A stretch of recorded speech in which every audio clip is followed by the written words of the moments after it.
MES ಪುಂಡರ ಪುಂಡಾಟಿಕೆ ಮತ್ತೆ ಜಾಸ್ತಿ ಆಗಿದೆ. ಇದು ಉಭಯ ರಾಜ್ಯಗಳ ನಡುವೆ, ಕರ್ನಾಟಕ ಮತ್ತು ಮಹಾರಾಷ್ಟ್ರದ ನಡುವೆ ಉದ್ವಿಗ್ನ ಪರಿಸ್ಥಿತಿಯನ್ನು ಕೂಡ ನಿರ್ಮಾಣ ಮಾಡಿದೆ.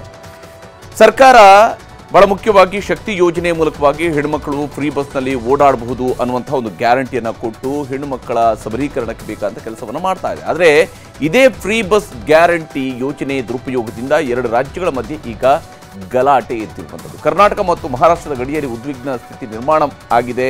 ಕರ್ನಾಟಕದ ಬಸ್ಗಳಿಗೆ ಮಹಾರಾಷ್ಟ್ರದಲ್ಲಿ, ಮಹಾರಾಷ್ಟ್ರದ ಬಸ್ಗಳನ್ನು ಕರ್ನಾಟಕದಲ್ಲಿ ತಡೆದು ಈಗ ಗಲಾಟೆ ಎಬ್ಬಿಸಲಾಗ್ತಾ ಇದೆ. ಕನ್ನಡ ಮರಾಠಿ ಸಮರ ಶುರುವಾಗಿದ್ದು ರಾಜ್ಯಾದ್ಯಂತ ಪ್ರತಿಭಟನೆಯ ಕಿಚ್ಚು ಜೋರಾಗಿದೆ.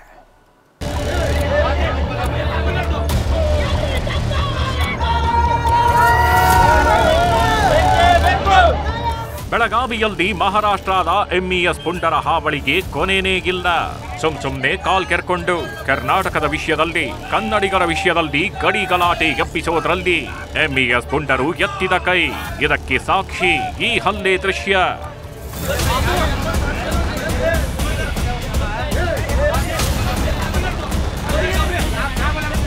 ನೋಡಿ ಹೇಗೆ ಎಂಇಎಸ್ ಪುಂಡರು ಕರ್ನಾಟಕದ ಸಾರಿಗೆ ಬಸ್ ಕಂಡಕ್ಟರ್ ಮೇಲೆ ಹಲ್ಲೆ ಮಾಡ್ತಿದ್ದಾರೆ ಅಂತ. ಅಡ್ಡ ಬಂದ ಡ್ರೈವರ್ ಮೇಲೂ ಮನಸೋಗಿಚ್ಚೆ ದಾಳಿ ಮಾಡಿದ್ರು. ಎಂಇಎಸ್ ಪುಡಾರಿಗಳು ಹೀಗೆ ಹಲ್ಲೆ ಮಾಡೋದಕ್ಕೆ ಕಾರಣ ಅಪ್ರಾಪ್ತ ಮರಾಠಿ ಯುವತಿ. ನಿನ್ನೆ ಮಧ್ಯಾಹ್ನ 12:30 ಸುಮಾರಿಗೆ ಬೆಳಗಾವಿಯ ಸಣ್ಣ ಬಾಳೆ ಕುಂದ್ರಿಗೆ ಬರ್ತಿದ್ದ ಯುವತಿ ಶಕ್ತಿ ಯೋಜನೆಯಡಿ 2 ಫ್ರೀ ಟಿಕೆಟ್ ತಗೊಂಡಿದ್ಲು. ಕಂಡಕ್ಟರ್ಗೆ ಒಂದು ಆಧಾರ್ ಕಾರ್ಡ್ ತೋರಿಸಿದ್ಲು. ಇನ್ನೊಂದು ಟಿಕೆಟ್ ಯಾರಿಗೆ ಅಂದಾಗ ಹಿಂದೆ ಕೂತಿದ್ದಾರೆ ಅಂತ ಕತೆ ಹೊಡೆದ್ಲು. ಆಮೇಲೆ ನೋಡಿದ್ರೆ ಆಕೆಯ ಜೊತೆಗಿದ್ದ ಹುಡುಗನಿಗೆ ಫ್ರೀ ಬಸ್ ಯೋಜನೆಯ ಟಿಕೆಟ್ ತಗೊಂಡಿದ್ದು ಗೊತ್ತಾಯ್ತು.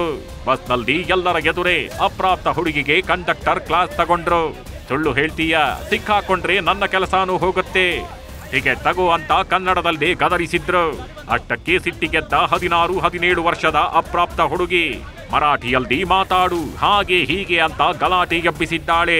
ಅಪ್ರಾಪ್ತ ಹುಡುಗಿ ಜೊತೆಗಿದ್ದ ಯುವಕ ಸಣ್ಣ ಬಾಳೆ ಕುಂದ್ರಿಯಲ್ಲಿದ್ದ ಹುಡುಗರನ್ನೆಲ್ಲ ಕರೆಸಿ ಕನ್ನಡ ಮರಾಠಿ ಭಾಷೆ ಜಗಳ ಅಂತ ಸುಳ್ಳು ಕತೆ ಕಟ್ಟಿ ಹಲ್ಲೆ ಮಾಡಿಸಿದ್ದಾನೆ. ಅವ್ರು ಒಂದು ಹುಡುಗ ಒಂದು ಹುಡುಗಿ ಇದ್ರು. ಒಂದು ಹುಡುಗ ಒಂದು ಹುಡುಗಿ ಇದ್ದ ತಕ್ಷಣ ಈಗ ಒಂದು ಫ್ರೀ ಟಿಕೆಟ್ ಹುಡುಗನಿಗೆ ಕೊಟ್ರೆ ನಾನು ಸಸ್ಪೆಂಡ್ ಆಗ್ತೀನಿ. ಕೊಟ್ಟ ತಕ್ಷಣ ಮತ್ತೆ ಆಮೇಲೆ ಇನ್ನೊಬ್ರು ಯಾರೋ ಮಾತು ಕೇಳಿದೆ, ಇಲ್ಲದಾರ ಅವ್ರದ್ದು ಟಿಕೆಟ್ ಕನ್ಸರಿ ಕೊಟ್ರೆ ನಾನು ಸಸ್ಪೆಂಡ್ ಆಗ್ತೀನಿ, ನೀವು ಹಂಗೆಲ್ಲ ಮಾಡಬಾರ್ದ ಮಾತು ಅಂದ್ರಿ. ನೀನು ಶಾಣೆ ಇದೆ ಹುಚ್ಚದ ಅಂತ ಎಷ್ಟು ಅಂದಿದ್ದೆ.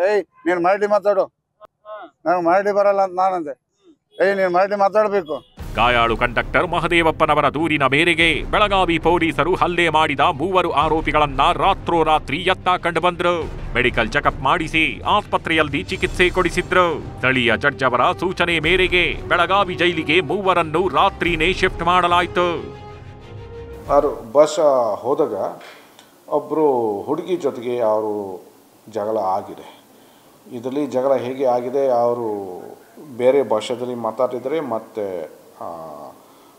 ಇನ್ನೊಂದು ಪಾರ್ಟಿ ಅವರು ಬೇರೆ ಭಾಷೆಯಲ್ಲಿ ಮಾತಾಡಿದ್ದಾರೆ. ಅವ್ರ ನಡುವೆ ಸ್ವಲ್ಪ ಇಶ್ಯೂ ಈ ಥರ ಬಂದಿದೆ. ನೀವು ಏನು ಮಾತಾಡ್ತಾ ಇದ್ರಿ ನನಗೆ ಅರ್ಥ ಆಗ್ತಾ ಇಲ್ಲ. ಸೊ ಈ ಪ್ರಾಬ್ಲಮಿಂದ ಇದು ಇಶ್ಯೂ ಕ್ರಿಯೇಟ್ ಆಗಿದೆ.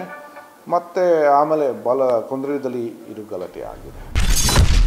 ಹಲ್ಲೆಕೋರರು ಅರೆಸ್ಟ್ ಆಗ್ತಿದ್ದಂತೆ ಹೊಸ ಟ್ವಿಸ್ಟ್. ಕಂಡಕ್ಟರ್ ಮೇಲೆ ಫೋಕ್ಸೋ ಕೇಸ್ ಅಡಿ ದೂರು. ಅಚ್ಚರಿ ಅನಿಸಿದ್ರು ಇದೇ ಸತ್ಯ. ಅಪ್ರಾಪ್ತ ಹುಡುಗಿ ಪರವಾಗಿ ಆಕೆಯ ತಾಯಿ ಕಂಡಕ್ಟರ್ ಮೇಲೆ ದೂರು ಕೊಟ್ಟಿದ್ದಾರೆ. ನನ್ನ ಮಗಳ ಜೊತೆ ಕಂಡಕ್ಟರ್ ಅಸಭ್ಯವಾಗಿ ವರ್ತಿಸಿದ, ಬಸ್ನಲ್ಲಿ ಎಲ್ಲರ ಎದುರೇ ಕೆಟ್ಟದಾಗಿ ನಡ್ಕಂಡ ಅಂತ ದೂರು ಕೊಟ್ಟಿದ್ದಾರೆ. ಅದು ರಾತ್ರಿ 11 ಗಂಟೆ ಬಳಿಕ. ದೂರು ಕೊಡ್ತಿದ್ದಂತೆ ಬೆಳಗಾವಿಯ ಮಾರಿಹಾಳ ಇನ್ಸ್ಪೆಕ್ಟರ್ ಮೇಲಾಧಿಕಾರಿಗಳಿಗೆ ಮಾಹಿತಿ ಇಲ್ಲದೆ ಕಂಡಕ್ಟರ್ ಮಹದೇವಪ್ಪ ಮೇಲೆ ಫೋಕ್ಸೋ ಕೇಸ್ ದಾಖಲಿಸಿದ್ದಾರೆ. ಫೋಕ್ಸೋ ಕೇಸ್ ನಡಿ ಎಫ್ಐಆರ್ ಹಾಕಿ ಫಾಸ್ಟ್ ಟ್ರ್ಯಾಕ್ ಕೋರ್ಟ್ಗೆ ವರದಿ ಕೊಟ್ಟಿದ್ದಾರೆ. ಆ ಹುಡುಗಿ ಮೈನರ್ ಇದ್ದಾಳೆ, ಅದಕ್ಕೆ ಅವ್ರ ಕಡೆಯಿಂದ ಕೂಡ ಒಂದು ಕೇಸ್ ಕೊಟ್ಟಿದ್ದಾರೆ. ನನ್ನ ಜೊತೆಗೆ ಮಾತಾಡಿದಾಗ ಅವರು ಹೀಗೆ ಹಾಗೆ ಮಾತಾಡಿದರೆ ಹಾಗೆ ಬೇರೆ ಬೇರೆ ಆ್ಯಕ್ಷನ್ ತೋರಿಸಿದ್ದಾರೆ ಅಂತ ಆ ಪ್ರಕಾರ ಅವರು ಕಂಪ್ಲೇನ್ ಮಾಡಿದ್ದಾರೆ. ಆ ಥರ ಏನೂ ಇಲ್ಲ. ಒಂದು ಸರಿ ಕೇಸ್ ರಿಜಿಸ್ಟ್ರೇಟ್ ಆದರೆ ಅವ್ರ ಮೇಲೆ ಸಜಾ ಬರುತ್ತೆ, ಅವ್ರ ಮೇಲೆ ಪನಿಷ್ಮೆಂಟ್ ಬರುತ್ತೆ.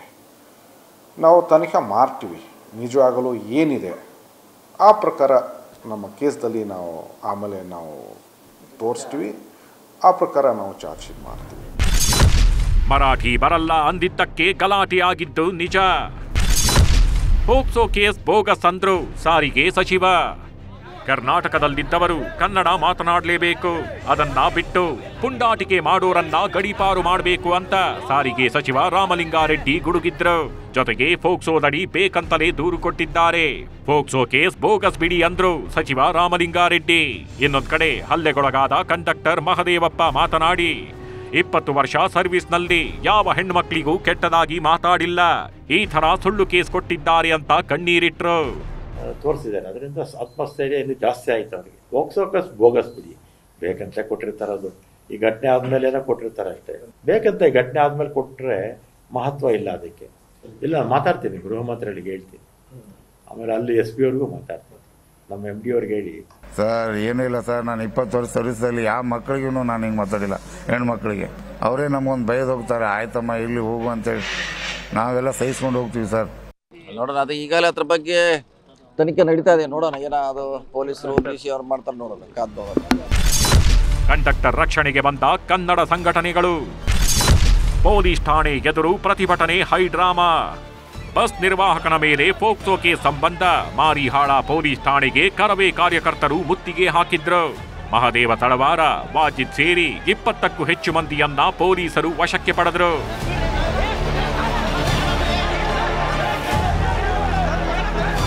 ಕರ್ನಾಟಕದಲ್ಲಿ ರಾಜ್ಯ ಭಾಷೆ, ಆಡಳಿತ ಭಾಷೆ ಕನ್ನಡ. ಕನ್ನಡ ಮಾತಾಡೋಕೆ ಕಲೀರಿ. ನಿಮ್ಗೆ ಅಟ್ಟ ತಾಕತ್ತಂದ್ರೆ ನಿಮ್ಮ ಮನ್ಯಾಗಿಂದ ಎಲ್ಲ ration card, election card, cost certificate, ಸಾಲ ಸರ್ಟಿಫಿಕೇಟ್ ಎಲ್ಲ ತೆಗೆದು ಹೋಗಿರಿ. ನಿಮ್ಗೆ ದಮ್ ಇತ್ತಂತಂದ್ರೆ ಅದನ್ನ ಬಿಟ್ಕೊಂಡು ಒಬ್ಬ ಕರ್ತವ್ಯ ನಿರತವಾದಂಥ ಕಂಡಕ್ಟರ್ ಮೇಲೆ ಹಲ್ಲೆ ಮಾಡ್ತಿರಲ್ಲ, ಇದನ್ನ ನಾವು ಖಂಡಿಸ್ತೀವಿ. ಅದಕ್ಕಾಗಿ ಇವತ್ತೇನು ಪೊಲೀಸರು ಅವ್ರ ಮೇಲೆ, ಆ ಕಂಡಕ್ಟರ್ ಮೇಲೆ ಕೇಸ್ ಹಾಕೊಂತ ಒಂದು ಕ್ರಮ ಆಗೈತಲ್ಲ, ಇದನ್ನು ನಾವು ಖಂಡಿಸ್ತೀವಿ. ಬೆಳಗಾವಿಯಲ್ಲಿ ಕಂಡಕ್ಟರ್ ಮೇಲಿನ ಹಲ್ಲೆ ಖಂಡಿಸಿ ಇಂದು ಬಾಳೆಕುಂದ್ರಿ ಕ್ರಾಸ್ ಬಳಿ ಕರವೇ ಕಾರ್ಯಕರ್ತರು ಪ್ರತಿಭಟನೆ ನಡೆಸಿದ್ರು. ಬೆಳಗಾವಿ ಬಾಗಲಕೋಟೆ ರಸ್ತೆ ತಡೆದ ಕಿತ್ತೂರು ಕರ್ನಾಟಕ ಸೇನೆ ಕರವೇ ಶಿವರಾಮೇಗೌಡರ ಬಣದ ಕಾರ್ಯಕರ್ತರು MES ಪ್ರತಿಕೃತಿ ದಹಿಸಿ ಘೋಷಣೆ ಕೂಗಿದ್ರು.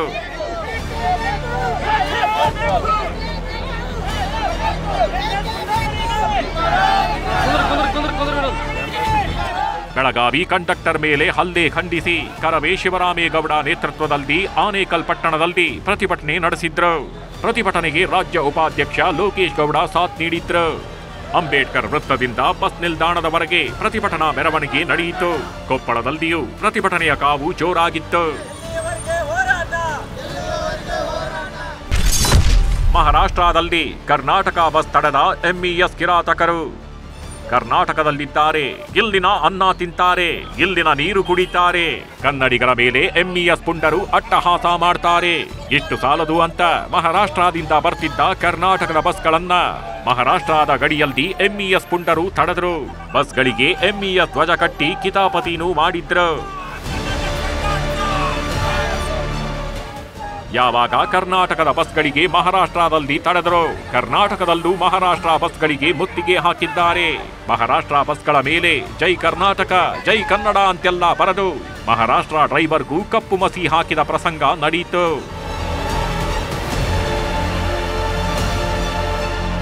ಬೆಳಗಾವಿ ಮತ್ತು ಮಹಾರಾಷ್ಟ್ರ ಗಡಿಯಲ್ಲಿ ಪರಿಸ್ಥಿತಿ ಉದ್ವಿಗ್ನವಾಗಿದೆ. ಯಾವಾಗ MES ಪುಂಡರು ಏನ್ ಕಿತಾಪತಿ ಮಾಡ್ತಾರೋ ಗೊತ್ತಿಲ್ಲ. ಕರವೇ ಸಂಘಟನೆಯವರು ಮತ್ತೆ ಹೋರಾಟಕ್ಕಿಳಿದ್ರೆ ಏನಾಗುತ್ತೋ ಗೊತ್ತಿಲ್ಲ. ಹೀಗಾಗಿ ಪೊಲೀಸರು ಗಡಿಯಲ್ಲಿ ಭದ್ರತೆ ಹೆಚ್ಚಿಸಿದ್ದಾರೆ. ಮತ್ತೆ ಅಂತಾರಾಜ್ಯ ಜಗಳಕ್ಕೆಲ್ಲ ಅವಕಾಶ ಮಾಡಿಕೊಡಲ್ಲ ಅಂತಾನು ಎಚ್ಚರಿಕೆ ಕೊಟ್ಟಿದ್ದಾರೆ. ಈಗ ಬಹುಶಃ ಕೆಲವರು ಜನ ಬೇರೆ ರೀತಿ ತಗೊಳ್ತಾ ಇದ್ದಾರೆ, ಇದು ಇಂಟರ್ ಸ್ಟೇಟ್ ಇಶ್ಯೂ ಇದೆ ಅಂತ. ಆದರೆ ಆ ಥರ ಏನೂ ಇಲ್ಲ. It started because of some personal